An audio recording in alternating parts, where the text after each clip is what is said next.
अस्सलाम वालेकुम my YouTube family, कैसे हैं आप सब। आई होप सब ठीक ठाक होंगे। जहां रहें खुश रहें, आबाद रहें, हंसते मुस्कुराते रहें। इसी दुआ के साथ आज का व्लॉग स्टार्ट करते हैं।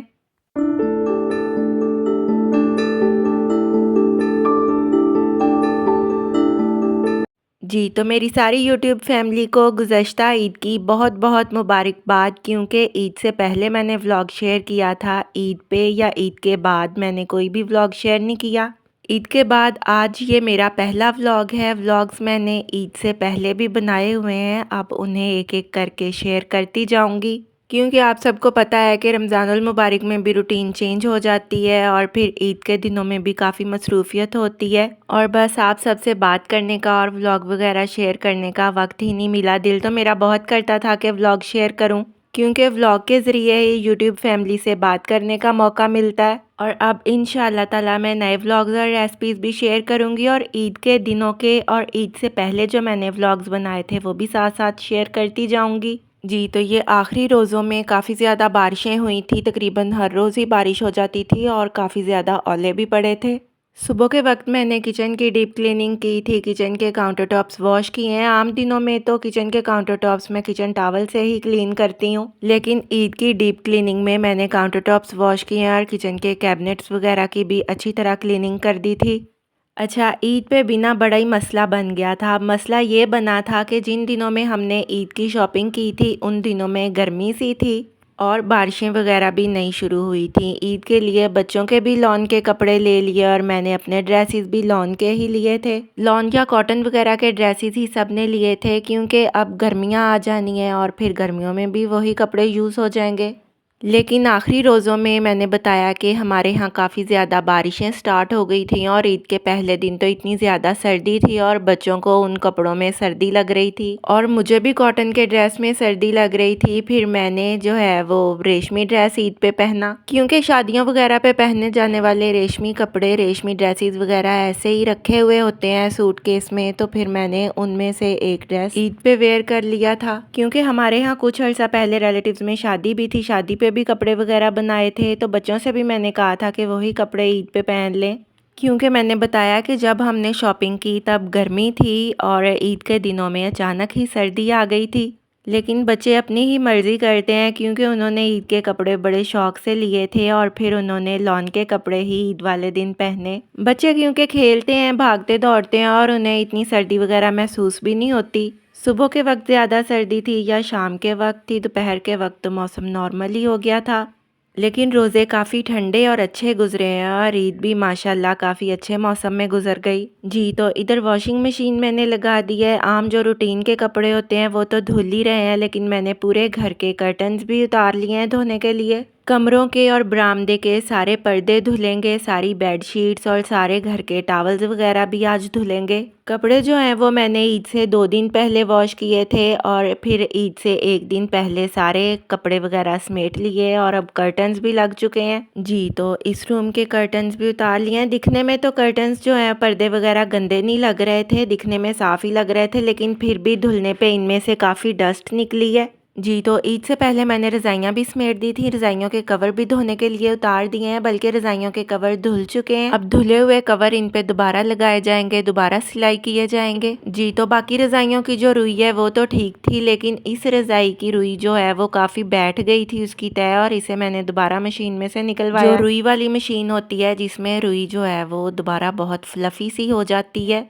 और इधर जो है इस रूम के सारे कर्टन्स भी उतर चुके हैं, बरामदे के सारे कर्टन्स भी उतर चुके हैं। बरामदे के कर्टन्स मैं वॉशिंग मशीन के पास रखा ही हूँ।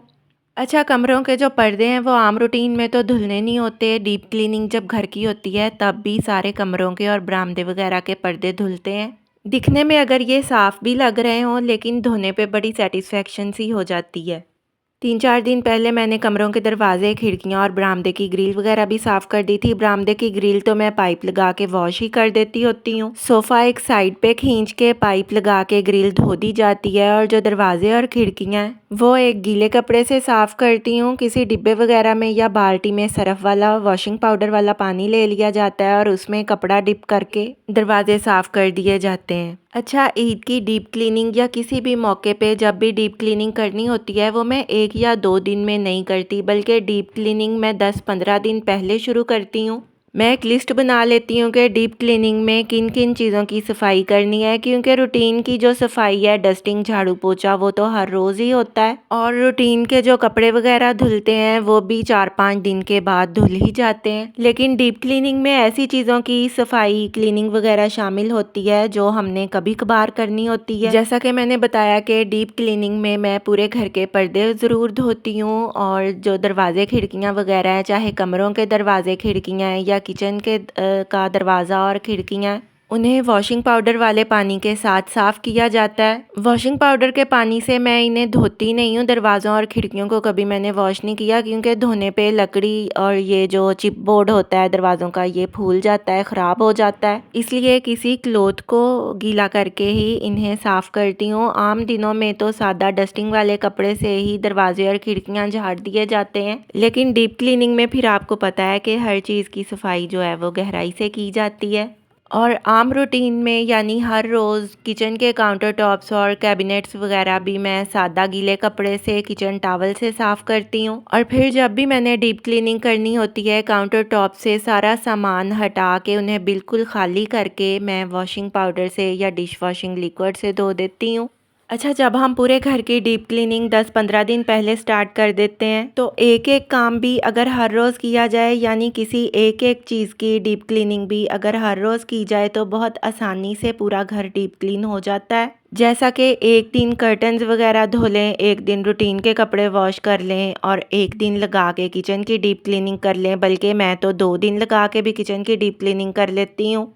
एक दिन में किचन के कैबिनेट्स वगैरह सामान निकाल के अंदर से अच्छे तरीके से साफ़ कर लिए जाते हैं, और फिर अगले दिन किचन का डोर, विंडो और कैबिनेट्स के जो डोर्स हैं वो अच्छे तरीके से साफ़ कर लिए जाते हैं। इस तरह कामों का बोझ भी नहीं बढ़ता और आसानी से पूरा घर डीप क्लीन भी हो जाता है। और एक दिन में सारी कबर्ड वगैरह अच्छे से ऑर्गेनाइज़ कर लेती हूँ, और फिर अगले दिन जो पूरे ड्रॉज़ वगैरह होते हैं साइड टेबल्स के या किसी भी कबर्ड के जो ड्रॉज़ वगैरह होते हैं वो ऑर्गेनाइज़ और क्लीन कर लेती हूँ। अच्छा, कबर्ड्स तो मैं आम रूटीन में भी ऑर्गेनाइज़ ही रखती हूँ। अगर बच्चों के कपड़े वगैरह ख़राब हो भी रहे हैं, तो जिस दिन कपड़े धुलते हैं, बल्कि धुले हुए कपड़े जो हैं वो मैं फ़ोल्ड करके समेटती हूँ, कबर्ड्स में रखती हूँ। उसी दिन कबर्ड्स में जो चीज़ें बिखरी हुई होती हैं, बच्चों ने जो चीज़ें ख़राब की हुई होती हैं, उन्हें दोबारा ऑर्गेनाइज़ करके रख देती हूँ। क्योंकि ऐसे छोटे छोटे काम जो हैं अगर साथ की साथ ना किए जाएं तो पूरा घर बहुत मैसी दिखने लगता है। और अगर हम घर को क्लीन कर भी लेते हैं, लेकिन चीज़ें जो हैं वो प्रॉपर ऑर्गेनाइज ना हो, तो सुकून भी नहीं होता। और दूसरा ये कि जब चीज़ें अपनी जगह पे ऑर्गेनाइज ना हो तो चीज़ें मिलती भी नहीं हैं। फिर कई दफ़ा ऐसा होता है कि किसी चीज़ की ज़रूरत होती है, लेकिन वो पता ही नहीं होता कि कहाँ रखी गई है। इसलिए सफाई के साथ साथ चीज़ों को ऑर्गेनाइज करके रखना भी बहुत ज़रूरी है।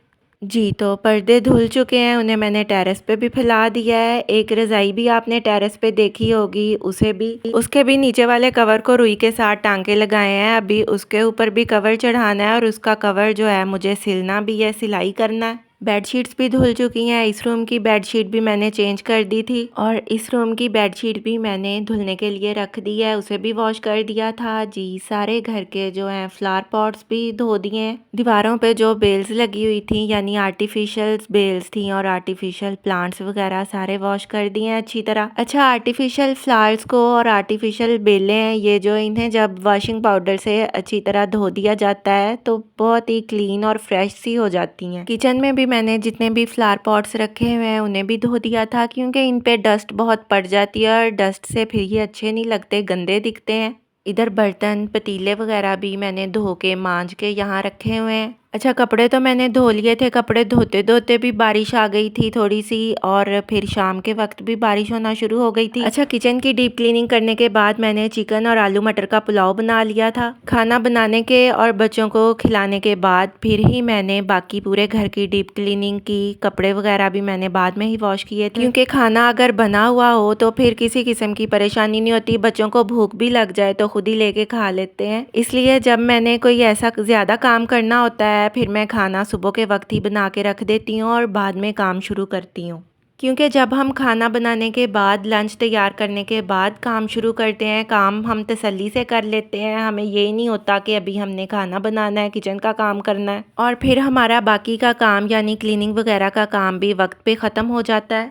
लेकिन जब हम ऐसे ही काम शुरू कर देते हैं, बीच में बच्चों को और सबको भूख लग जाती है और हम काम छोड़ के फिर कुकिंग वगैरह स्टार्ट कर देते हैं। इस तरह फिर हमारे सारे काम आधे अधूरे रह जाते हैं, फिर हम अपना काम वक्त पे ख़त्म नहीं कर सकते। जब भी कोई एक्स्ट्रा काम करना हो तो बेहतर यही है कि खाना पहले से बना के रख दिया जाए, ताकि बच्चों को और या जिसे भी जब भी भूख लगे वो आसानी से लेके खा सकें और हमारा काम भी डिस्टर्ब ना हो। आज का व्लॉग कैसा लगा कमेंट्स में ज़रूर बताइएगा। दुआओं में याद रखिएगा। अल्लाह हाफिज़।